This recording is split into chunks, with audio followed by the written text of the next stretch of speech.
ಬೆಂಗಳೂರು ನಗರದ ಪ್ರೆಸ್ ಕ್ಲಬ್ನಲ್ಲಿ ಇಂದು ಜೆಡಿಯು ವತಿಯಿಂದ ಪತ್ರಿಕಾಗೋಷ್ಠಿ ಏರ್ಪಾಡಾಗಿದ್ದು, ಮೈಸೂರಿನ ಪ್ರತಿಷ್ಠಿತ ಎಂದೇ ಹೆಸರಾಗಿದ್ದಂತಹ ಎಸ್ಡಿಜೆ ಗೋಲ್ಡ್ ಕಂಪನಿಯ ಚಿನ್ನತಂಬಿ ಅಲಿಯಾಸ್ ಸೌಂದರರಾಜನ್ ಅವರ ವಂಚನೆ ಕುರಿತು ಪತ್ರಿಕಾಗೋಷ್ಠಿ ನಡೆದಿದ್ದು, ಅದರ ಮಾಹಿತಿ ಹಾಗೂ ವಿವರ ಈ ರೀತಿ ಇದೆ.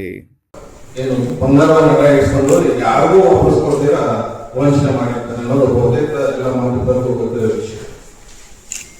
ಈ ವಿಷಯವಾಗಿ ಕಳೆದ ಶುಕ್ರವಾರ ನಾವು ಮೈಸೂರಲ್ಲೊಂದು ಪತ್ರಿಕಾಗೋಷ್ಠಿ ಮಾಡಿದ್ವಿ.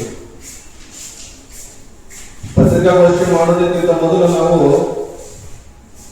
ಅಸಲಿ ವಂಚನೆ ಆಗಿದೆ ಇಲ್ವಾ ಅಂತ ಹೇಳ್ಬಿಟ್ಟು ನಾವು ಎಲ್ಲ ಇಲಾಖೆಗಳಲ್ಲೂ ಮಾತಾಡ್ಕೊಂಡು ಬಂದಿದ್ದೀವಿ. ಸಾಕಷ್ಟು ಸಂದರ್ಶಕರ ಜೊತೆನೂ ಚರ್ಚೆ ಮಾಡಿದ್ದೀವಿ. ವಂಚನೆ ಯಾವ ರೀತಿ ಮಾಡಿರ್ತಾರೆ ಅಂದ್ರೆ, ಅದನ್ನು ಬಂಗಾರ ಬೇರೆ ಬ್ಯಾಂಕ್ಗಳಲ್ಲಿ ಇರುತ್ತೆ, ಟೆಲಿಕಾಲರ್ ಸಿಸ್ಟಮ್ ಇದ್ದಾನೆ, ಬಹುತೇಕ ಎಲ್ಲ ದೊಡ್ಡ ದೊಡ್ಡ ಚಾನೆಲ್ಗಳಲ್ಲಿ ಸ್ಕ್ರೋಲ್ ಮಾಡ್ತಾ ಇರ್ತಾರೆ. ಡಿಜೆ ಗೋಲ್ಡ್, ಡಿ ಗೋಲ್ಡ್ ಅಂತ ಬರ್ತಿದೆ. ಮೊದಲು ಎಸ್ಡಿಜೆ ಗೋಲ್ಡ್ ಅಂತ ಬರ್ತಿತ್ತು, ಆಮೇಲೆ ಡಿಜಿಎಫ್ ಅಂತ ಬರ್ತಾ ಇತ್ತು, ಈಗ ಬರೀ ಡಿ ಗೋಲ್ಡ್ ಅಂತ ಬರ್ತೈತಿ. ಈಗೆಲ್ಲ ನಿಂತಿದ್ದಾರೆ, ಈ 15 ದಿನಗಳಲ್ಲಿ ಮಾತ್ರ ನಿಂತಿದೆ. ಸೊ ಬಹುತೇಕ ಈಗೆಲ್ಲ ಟಿವಿಗಳನ್ನು ನೋಡೋದು ಒಂಥರ ಹಾಬಿ ಮಾಡ್ಕೊಂಡಿರೋದ್ರಿಂದ ಸಂಕಷ್ಟ ಬಂದಾಗ ಓಯೋದ್ರಿಂದ ನಮಗೆ ನ್ಯಾಯ ಸಿಗ್ಬೋದು ಅಂತ ಹೇಳ್ಬಿಟ್ಟು ಪಾಪ ಜನಕ್ಕೆ ಅವ್ರಿಗೆ ಕರೆ ಮಾಡ್ತಾರೆ. ಆಮೇಲೆ ಅವ್ರು ಡೇಟಾ ತಗೊಂಡು ಟೆಲಿಕಾಲರ್ ಸುಮಾರು 100-150 ಜನ ಟೆಲಿಕಾಲರ್ ಇಟ್ಕೊಂಡಿರ್ತಾರೆ. ಅವರೆಲ್ಲರಿಗೂ ಫೋನ್ ಮಾಡಿ ಒಂದು ಏನು ಅವ್ರ ಕ್ಲೈಂಟ್ಸ್ ಅಂತ ಹೇಳ್ತೀವಲ್ಲ, ಅವರನ್ನ ಉತ್ಸಾಹ ಮಾಡಿ ಕಡಿಮೆ ಬಡ್ಡಿಗೆ ನಾವು ಇಡ್ಸ್ಕೊಂತೀವಿ ಅಂತ ಹೇಳಿ ತಗೊಂಡು ಹೋಗ್ತಾರೆ. ಬ್ಯಾಂಕಲ್ಲಿ ಇರೋದನ್ನ ಬಿಡಿಸ್ಕೊಂಡು ಹೋಗ್ತಾರೆ. ಮೊದಲನೇದಾಗಿ ಬಿಡಿಸ್ಕೊಂಡು ಹೋದ ಮೇಲೆ ಹಣ ಇಟ್ಕೊಂಡು ಒಂದು ರಸೀದಿ ಕೊಡ್ತಾರೆ. ಮತ್ತೆ ಒಂದು ವಾರ ಬಿಟ್ಟು ಹೋಗಿ ಬಿಡಿಸ್ಕೊಂಡು ಹೋಗ್ತೀವಿ ಅಂತ ಚಿನ್ನ ಇರೋದಿಲ್ಲ.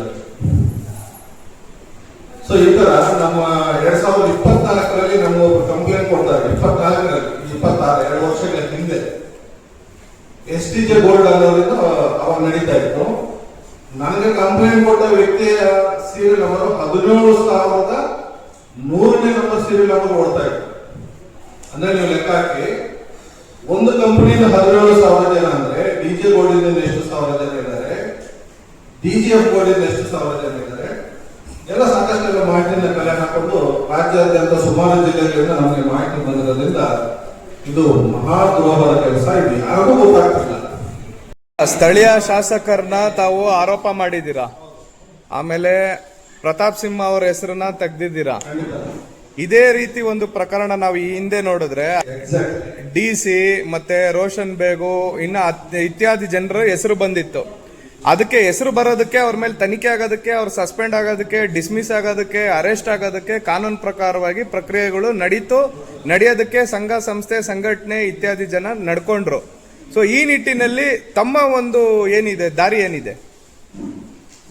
IMA ನನಗೆ ಗೊತ್ತಿದೆ, ರೋಷನ್ ಬೇಗ್ ಅವರು ಮಂತ್ರಿ ಆಗಿದ್ದಾರೆ, ರಾಜೀನಾಮೆ ಕೊಟ್ಟರು, ಹೌದಲ್ವಾ?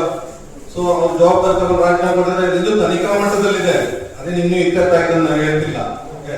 ಇವರನ್ನು ಕೂಡ ಎಲ್ಲಾ ಪೊಲೀಸ್ ಅಧಿಕಾರಿಗಳನ್ನ ನೇರವಾಗಿ ಹೇಳ್ತಾ ಇದ್ದೀವಲ್ಲ, ಅವರು ಮಾತಾಡಿದ್ದಾರೆ, ತನಿಖೆ ಮಾಡಿ 20,000 ಕೋಟಿ ಎಲ್ಲಿ ಹೋಯ್ತು ದುಡ್ಡು, ಯಾರ್ಯಾರು ಎಷ್ಟು ದುಡ್ಡು ಕೊಟ್ಟಿದ್ದಾರೆ, ಅವನು ಬೇಲ್ ಕೊಡೋದಕ್ಕೆ ಬಂದು ರಿಯಲ್ ಎಸ್ಟೇಟ್ ಅಲ್ಲಿ ಇನ್ವೆಸ್ಟ್ ಮಾಡಿದ್ದಾನೆ, ಎಷ್ಟು ರೆಸಾರ್ಟ್ಸ್ ಇದೆ, ಎಷ್ಟು ಲೇಔಟ್ಸ್ ಇದೆ, ಇಲಾಖೆ ತನಿಖೆ ಪೊಲೀಸರು ಮಾಡ್ತಾರೆ ಅಂತ ನಾವು ಹೋದ್ರೆ ಪೊಲೀಸರು ಕೇರೆ ಮಾಡ್ತಾರೆ. ಬರೀ 420 ಕೇಸ್ ಅನ್ನು ಬುಕ್ ಮಾಡ್ಕೊಂಡಿದ್ದಾರೆ CCB ಅವರು, ಬರೀ 420 ಕೇಸ್. ಅವನ ಬೇಗಲ್ಲಿ ಹೊರಗಡೆ ಬಂದ್ರೆ ಅರ್ಧ ಗಂಟೆ ಬೇಕಾದ್ರೆ ಜಮೀನಿನ ಮಾರುವಷ್ಟು ತಾಕತ್ ಇದೆ. ಆಮೇಲೆ ತಮಿಳುನಾಡಲ್ಲೆಲ್ಲ ಅವ್ರ ಬ್ರದರ್ ಹೆಸರಲ್ಲಿ ಇನ್ವೆಸ್ಟ್ ಮಾಡಿದ್ದಾರೆ.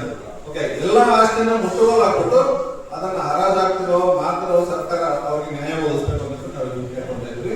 ಇದು ಇನ್ನು ಮುಂದಿನ ಮಟ್ಟಕ್ಕೆ ಬೇರೆ ರೀತಿ ನಾವು ಹೋರಾಟ ಮಾಡಕ್ಕೆ ನಾವೆಲ್ಲ ತಯಾರಿ